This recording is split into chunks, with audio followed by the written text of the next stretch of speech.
Hi, welcome to JWest Engineering. Today I'm going to be demonstrating the installation of the high power headlight relay kit and harness for the 74 to 89 911. The high power relay kit comes with 4 individual relays, 2 for low beam and 2 for high beam headlights. It also comes with a new fuse box with a cover. Includes 4 new fuses. Again, 2 for the low beams, 2 for the high beams, push-in style blade fuses. It has an 8-gauge cable that comes directly from the battery to feed the fuse box.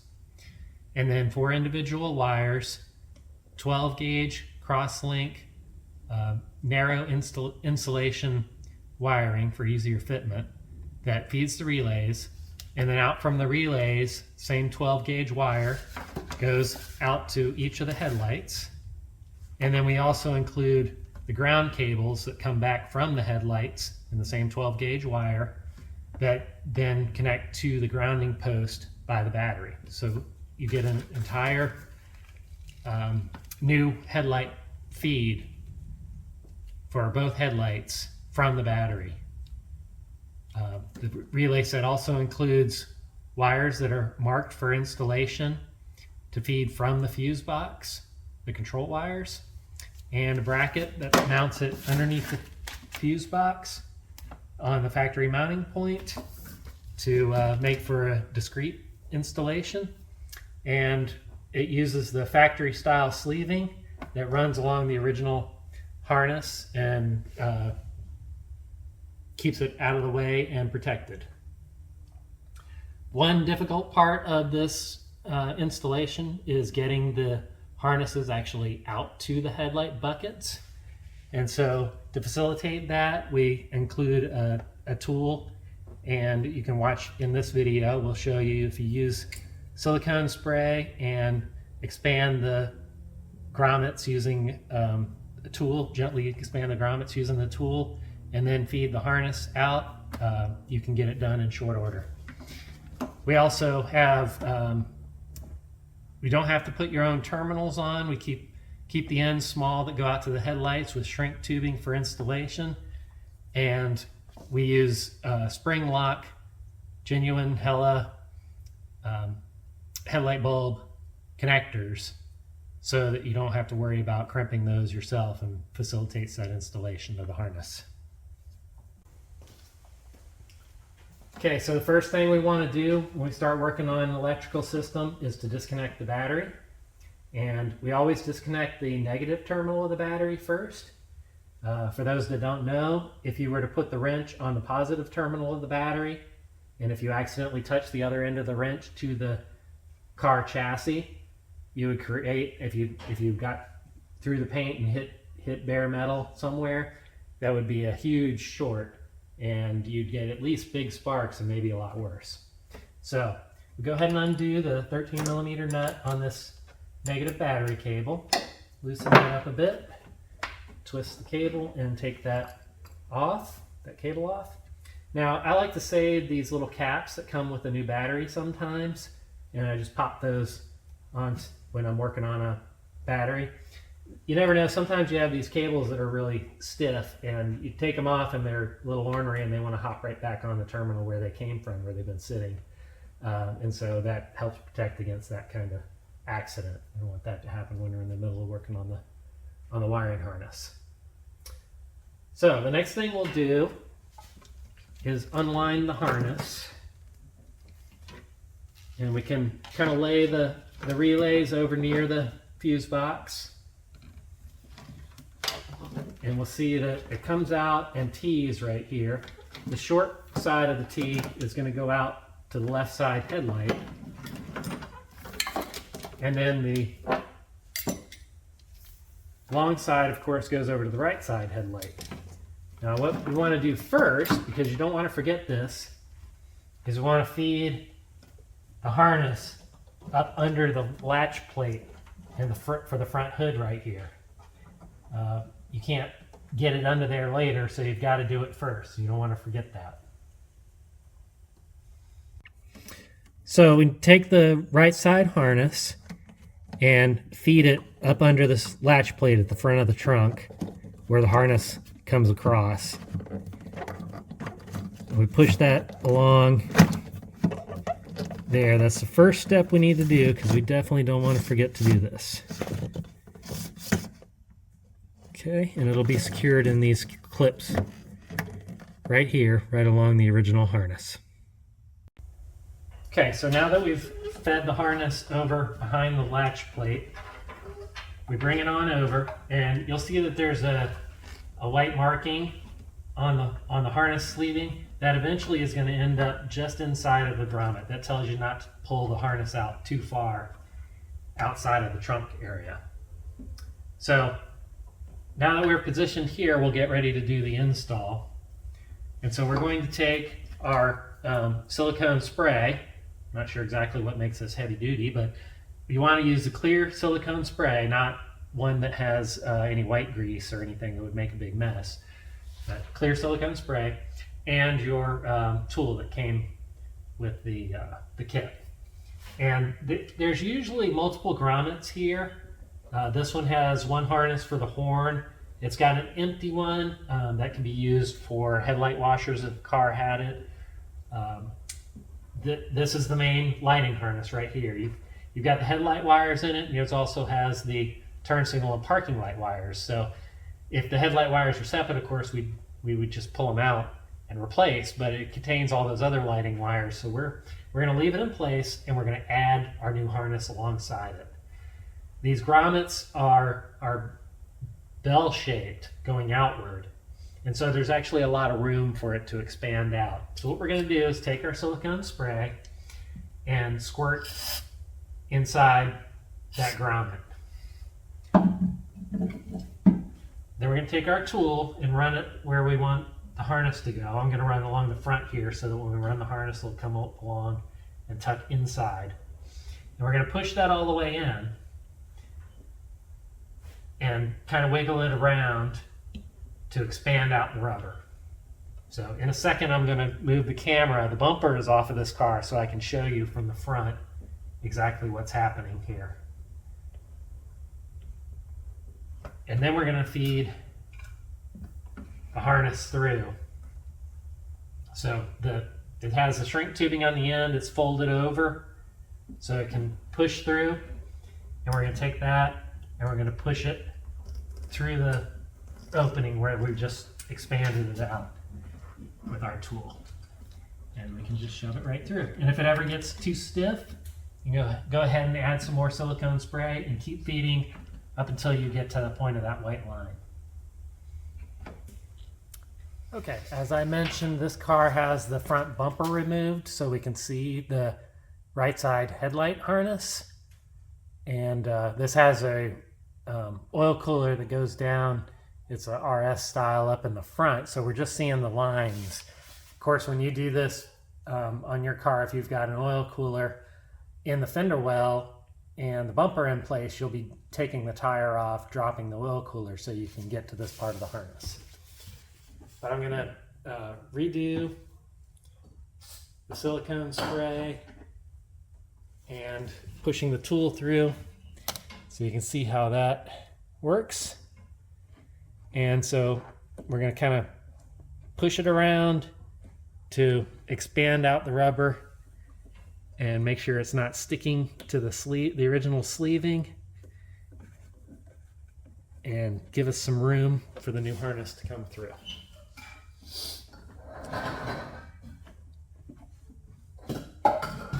Depending on how hard or easy that was, how stiff the rubber is, you may want to add more silicone spray before you actually push the harness through. Try to take any loops out of the harness.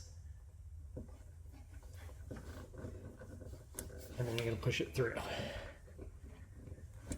So push the harness through.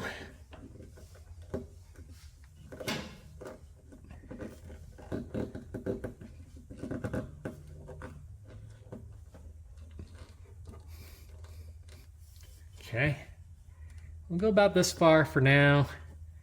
Now what we want to do is route it along the original harness. See, the original headlight harness goes that way. to the back of the headlight bucket. You're going to be doing this from the back side, most likely up and over the oil cooler. So I'm hopefully giving you an idea of what it's going to look like from this side. And then once you have it going the right direction, you can keep pushing from the inside and go until you get to that white line that's on the harness sleeving. Put that white line just inside of the grommet. Okay, now we're up inside of the wheel well, looking at the back of the headlight bucket. So you have the inner grommet. That doesn't work for you, does it?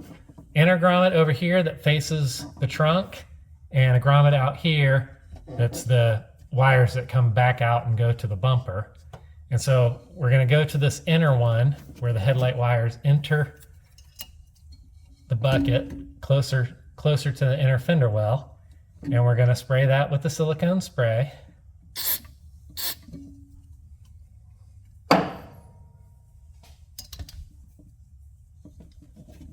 And same as in the trunk, we're going to insert our tool carefully, run it along the harness,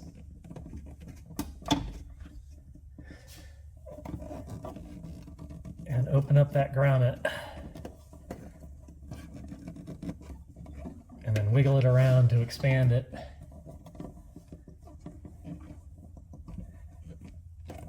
At this point, you're going to want to have already removed the headlight and work from both sides.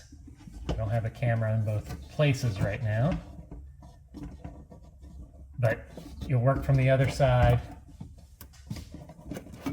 work that tool through, and then expand the grommet out. Give it some stretch so it has room for the harness to push through. Take that out. Give it another squirt of silicone if you'd like. And then we're going to twist the harness, not twist, but bend it so it follows the path of the original headlight harness. Make sure it doesn't cross over and do anything it shouldn't be doing, get kinked around anything. You want it to follow that same path as the headlight wires, the factory headlight wires, and then shove it through. So it's the same as coming out of the trunk. You shove this through here and then grab it from the other side. And you're going to pull it through. And once you've pulled it through, you can measure on the inside and end up with about 9 inches worth of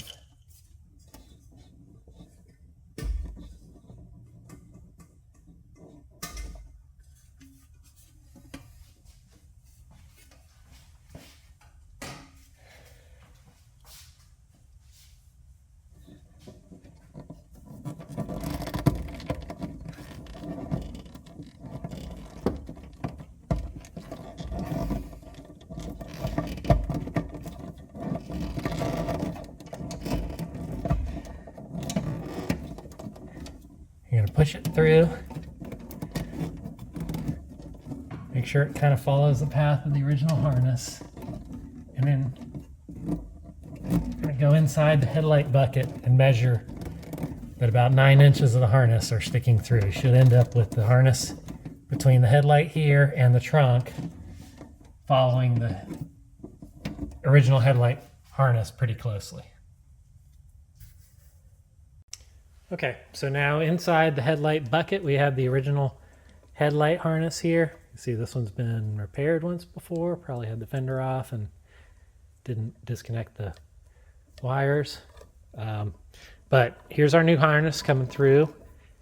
And if we put a ruler on that, we have approximately 9 inches coming through into the headlight bucket. A little hard to get the angle to show you that, but there you go. Okay, once you've got the harness up in the headlight bucket, you can then remove the covering. It should just pull off. It may have fallen off on you a couple times during the install. You just shove it back on to protect. And you can see the ends of the wires have been soldered to keep them from fraying, just the tips. And now you're going to install the new headlight plug. So this plug, as I said before, it's an original, or not original, but a genuine Hella plug. It has spring clasps to secure the wires, and it's marked, so it's relatively easy to hook up. 31 is standard for ground, and that's brown. So put the brown wire into the terminal marked 31. You press down the tab and then push the wire in. On video, nothing ever works. So got that done. And then the yellow wire, that's our low beam. And that matches up to the 56B, which is the top one.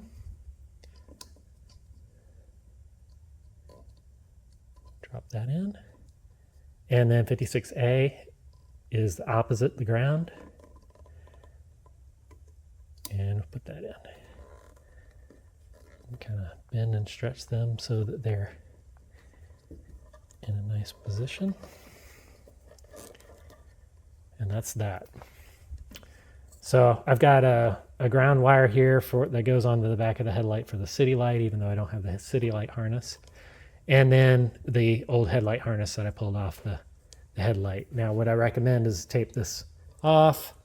So I mean, if you really want to get it out of the way, you can put a screwdriver into the tabs and disconnect them, pop out the wires, and tape them all off. We'll be disconnecting them from both ends, so they will not be hot. But you don't really want this thing kind of rattling around in the headlight bucket. So probably want to tape or zip tie it off back into the bucket, out of the way, and the headlight will plug into your new harness plug. Okay, now that we've got that hooked up, we're gonna come into the trunk and lay the harness neatly along the original harness and clip it in to the factory clips, or bend over the clips. And the ground wires are going to end up going down to the grounding post at the other end of the negative battery cable. We'll kind of just position those loose for now, and we're going to go ahead and repeat on this side the headlight harness installation. So I'm not going to go through that again on video and waste your time, but pull out the headlight, push the harness, the orange tool through with after your silicone, and feed it through the harness, the harness along the original harness and up into the headlight bucket, and put the end on that side. On this side, you'll probably have to drop the windshield washer reservoir out of the way in order to get in there to do that side. Okay, over on the left-hand side of the car, through the magic of video editing, I installed the harness, and just want to show you here at the end, we have about 1 inch of the sleeving left on the inside of the trunk. That's about what you want. You can do what you want there, but the harness links are kind of cut for it to. You don't want it to extend out into the wheel well, of course. You want that sleeve protection. You can go a little closer if you want, but it's all sized so that you end up with about 9 inches again over in the headlight bucket, and it follows the S-curve nicely between this trunk wall and the back of the headlight bucket. So get the close-up of that right under the harnesses here with it running forward, and this portion runs back. This portion runs back, and I'll back up the video in a second and we can see the overall view. Oh, and one more thing before we go any further, the silicone spray made it look easy to do this install. If you don't use the silicone spray, it will not be easy. It'll be very, very, very hard. So I highly recommend you do follow what I showed there and use that. It makes it a breeze, makes it as easy as I show in the video. and you'll have not a fun time.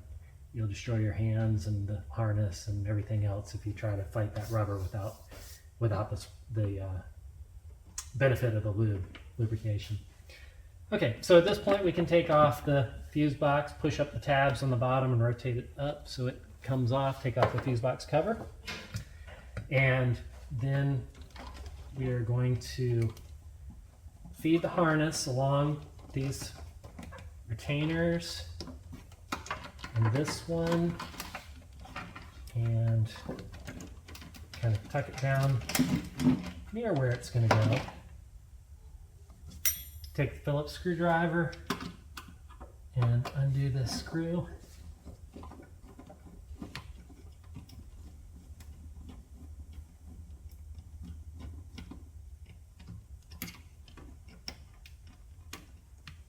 Remove that. Okay, so now we look at this first fuse box. So there's 3 fuse boxes here. We have the first one, it has 8 fuses. Then we've got a section that has 10 fuses, and then a section with 3 fuses back here. Porsche has numbered them differently over the years, and in different publications. On the back of this fuse cover, they number them using the actual fuse boxes, and then numbering 1 through 8, back up to this one 1 through 10, and then back up to the first one 1 through 3 for those 2 fuse boxes. It's a little confusing. The actual current flow diagrams that are used on the 74 to 83, so the mid-year and the SC cars, those actually number them 1 through 21.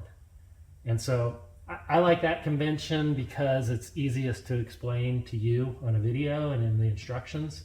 We start at the front and we count 1, 2, 3, 4, and then we get to the ones we're interested in. 5, 6 are low beams, and 7 and 8 are the high beams. So yellow is a German standard for the low beam circuit, and white is the high beam circuit.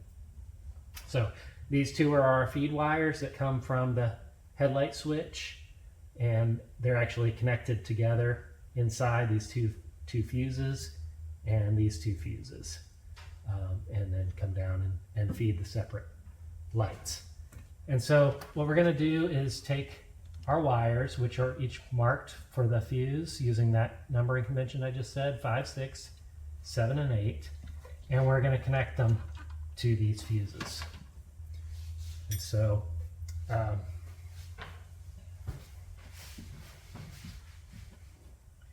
you come down here and start with number 5. You usually don't find any other connections on that connector or the next one, 5 and 6, the low beams. I'll pull those down out of the way.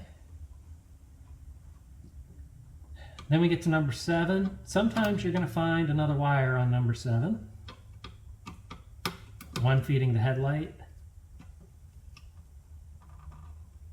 and another one feeding the fog circuit, and you will always find another one on number 8 unless it's been moved. We have a big wire, in this case it's a blue wire, and then we have this little white with a blue stripe wire. This white with a blue stripe goes to the indicator on the dash for the high beams, so we want to make sure we hook that one back up.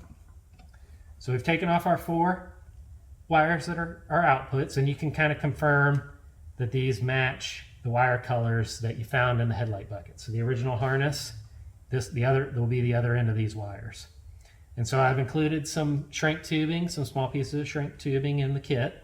You can put it over these wires and shrink it down to, they will be disconnected at both ends, so there's no risk there, but you don't really want loose wires, loose connectors floating around in the car. So go ahead and put the shrink tubing on each one of these, and then I recommend taping them together, and you can tuck them back up in the harness or down behind the fuel filler, wherever you feel comfortable having those tucked out of the way. Okay, now we'll take the 4 wires that enter into the relays, control wires for the relays, and hook them up to the fuse box. So they're labeled 5, 6, 7, 8, and so we'll attach them to the corresponding fuses, 1, 2, 3, 4, 5,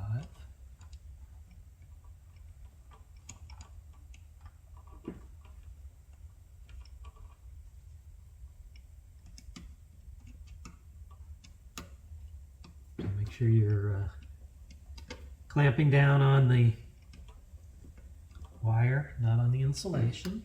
5, 6,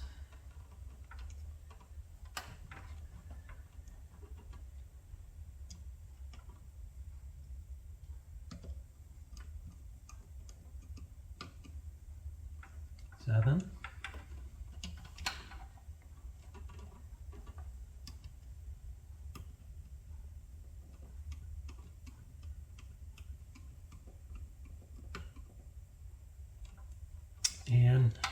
8.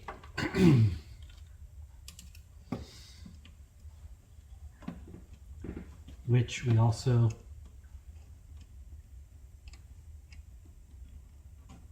put the small blue, white with blue stripe wire. Which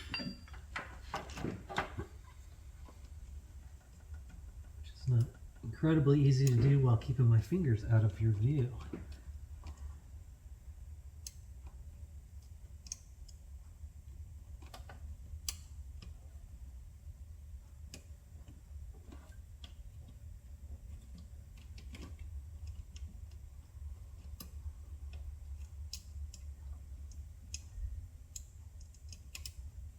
Really, I like to do is put my head right in your view so I can see what I'm doing, but I won't do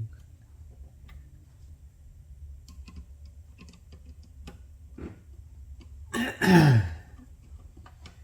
Okay, got that hooked up. Then we take the relay set. Just pretend that these wires are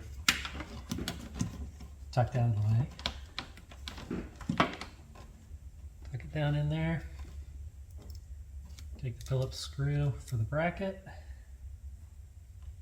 Insert it in the hole. And screw that down. There we go. We put the fuse cover back on. Because this way it kind of inserts at an angle. It hooks in on this side and it has a clip over on this side. Push that into place. And these wires can go behind the relay. There's room there. It's not flush against the sidewall. There's a bump down lower on the sidewall. So, okay. Now we come over and hook up the battery positive and negative terminals. So we tuck this behind, loosen up the positive battery terminal. You can see I cheated a little bit and loosened that before I got to this part of the video. And then loosen this up. This is one of the original battery cable ends terminals. It has a small 6mm stud sticking out. I find that many cars either have this end replaced or at the bolt replaced, and they're using a 8mm stud or even a 1/2 inch, well, 5/16 with a 1/2 inch nut replacement. And so I'm including a 5/16 or 8mm terminal on the end because it was a lot easier to use the bigger one on this small stud, and then you can put the smaller terminals on the end there and sandwich it in there, and then to try drilling out or replacing the terminal. So that's what you're going to find when you do that.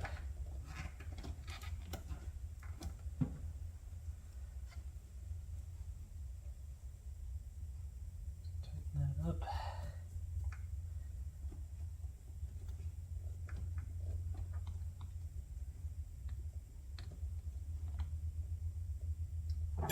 Secure it with the wrench.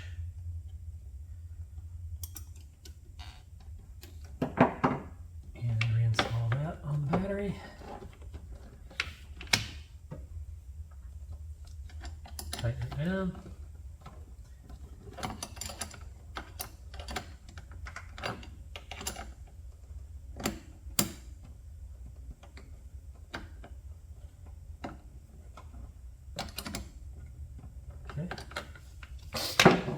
we come over and just kind of make sure the harness is sitting everywhere it should be sitting. Put it into the clamps. Push them over.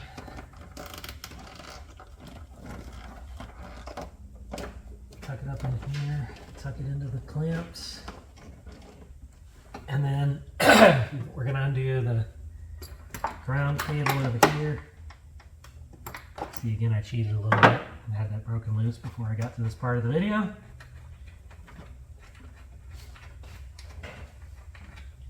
Undo the nut on the sidewall there. Bring our ground wires over and put them on the stud.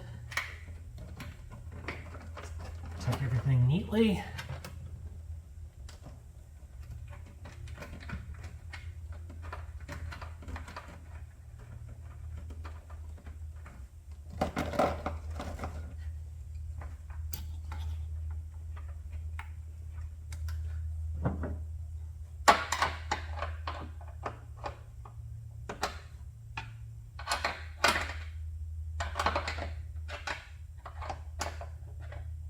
Tighten that up.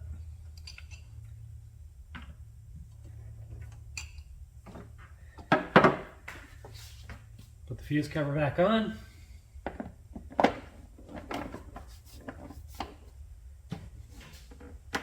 Everything's all set. Put your headlights back in place, plug them in, install them, put your ground cable back on, and you're all done.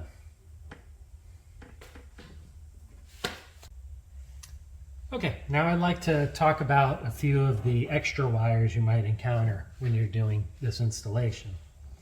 Often on the earlier cars, so SCs and the mid-year vehicles, typically the fog light circuit is going to have a gray wire. That I've seen the gray wire on the top of fuse 5. I've seen it at the bottom of fuse 6.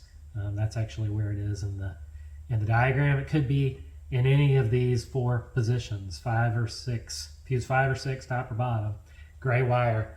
That gray wire goes to the fog light switch, and that controls the fog lights and only allows them to operate when the low beam headlights are on. And that will work normally with the installation of the relays. It'll be just fine. But if you happen to want to have it function differently, now is the time potentially to move that. I recommend, if you want your fog lights on anytime that the key is on, you can still control it with the dash switch, but if they're available to switch on anytime with the key on, you can move that to fuse 11 is what I recommend for that one. The next wire, I mentioned it earlier, you often find it at the bottom of fuse 7 or fuse 8 on the high beam circuit. It's white with a brown stripe. Now that's for the later fog light, so your Carrera fog light circuit. And the way that one works is it provides a ground through the headlight bulb when the fog lights are on in low beam. So in low beam, the relay sees a ground through the headlight element of the high beam. So you've got 12 volts on one side of the relay coil, and then you have a ground it's seeing through this side. And then when you turn the high beams on, you have plus 12 volts on both sides of the relay coil, which ends up being 0 volts differential, and the fog lights go out when the high beams are on. Now, because we've separated this circuit from the headlight bulb, it goes to a relay that's now just going to be open when you're in low beams and the high beams are off. Then that's fog lights are not going to work at all. So what I recommend for that one, you could get fancy with it to maintain that operation, but I don't know that anybody really cares about turning off during the high beams. And so the best thing to do there, or the easiest thing, let's say, to get your fogs working again, that work both in low beam and high beam, is take that wire and ground it. So you can make an extension and run it over to the grounding post over here and ground that wire, and then your fog lights will work both low beam and high beam. Okay, the other thing that you might see that's a bit unusual, at least here in the US, but there's plenty of gray market cars, so you may even see it here. On the 87 to 89 Carreras that were destined for Sweden, they had a headlight circuit, they had a module actually, that when you turn the headlight switch into the first position for the parking lights, it had a module that turned the headlights on to a lower intensity. That's not going to work anymore at all. And so what you're going to find is an extra yellow wire and an extra white wire going into the input side. And the best thing to do if you find those wires, find multiple yellows and whites, is to, before you take everything apart, go through and make sure which one's which by testing that. Just disconnect each one and then turn the headlights on and make sure that you still have full headlight functionality and that the dimmer part has been disconnected by removing those wires. And then you're going to want to tape off those wires and tuck them out of the way and not use the dimmer wires once you install the relay kit. So those are the extras you may find, and that should conclude the installation process. Look forward to another video from me that I'm going to put together, last one in this series of we have the standard relay highlight relay installation, and then I've got the high power version. And finally, what I'm going to do is go through the voltage drop of each configuration, and we're going to go ahead and install a upgraded fuse box also and see what difference that makes for the voltage drop, starting from the input here to the fuse box from our switching all the way out to the headlights, and we'll compare it for each configuration. Stock upgraded fuse box, we'll have our standard dual headlight relay, the switch protection relay set, and then our upgraded set, and we'll see what that does with different headlight bulbs. So look for that video to come, and enjoy your newfound brightness of your headlights. Thank you for watching.